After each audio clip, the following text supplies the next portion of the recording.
సంతోషకరమైనటువంటి విషయాన్ని నా నియోజకవర్గమైనటువంటి నర్సాపూర్ పార్లమెంట్ ప్రజలందరితో కూడా పంచుకుంటున్నాను.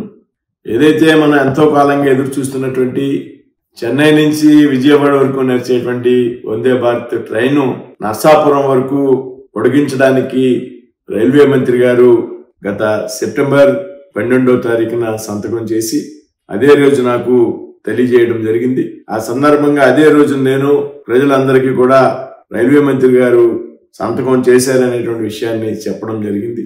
ఆ తరువాత టెక్నికాలిటీస్ పూర్తి చేసుకుని ట్రాఫిక్ ని క్రమబద్ధీకరించుకుని దక్షిణ రైల్వే దక్షిణ మధ్య రైల్వే కూడా చక్కటి సమన్వయంతో పనిచేసి ఈ రోజుని అంటే 6వ తారీఖుని రాతపూర్వకమైనటువంటి ఉత్తర్వుల్ని ఇవ్వడం జరిగింది.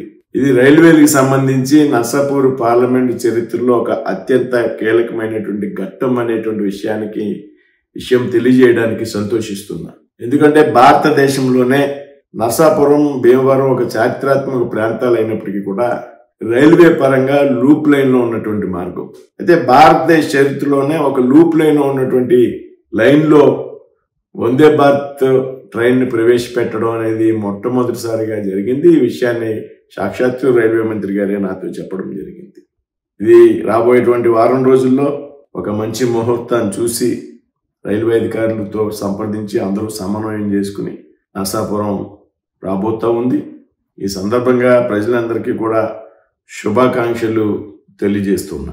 అంతేకాదు ఏదైతే రైల్వే అధికారులు ఉన్నారో దక్షిణ మధ్య రైల్వే కానీ దక్షిణ రైల్వే అధికారులు కానీ ఇక్కడ ఉన్నటువంటి డిఆర్ఎం ఆఫీస్ సంబంధించి అధికారులు కానీ వారందరి సమన్వయం కారణంగా సాధ్యమైంది.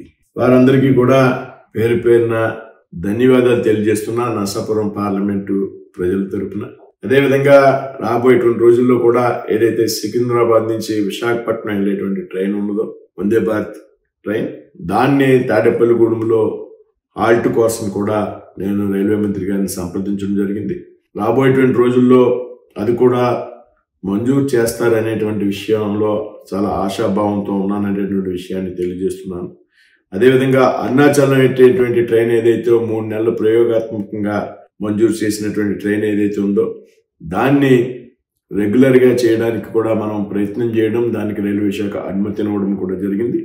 అదేవిధంగా రాబోయేటువంటి రోజుల్లో పెండింగ్లో ఉన్నటువంటి అనేక రైల్వే ప్రాజెక్టుల విషయంలో ముందుకు వెళ్తామనేటువంటి విషయాన్ని నర్సాపూర్ పార్లమెంట్ ప్రజలందరికీ కూడా తెలియజేస్తున్నాను.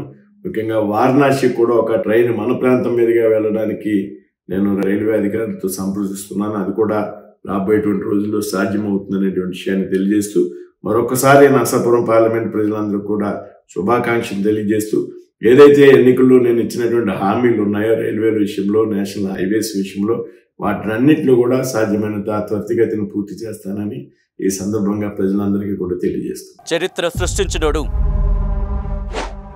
ఇప్పుడు ఆ చరిత్రని తిరగరాయబోతున్నాడు.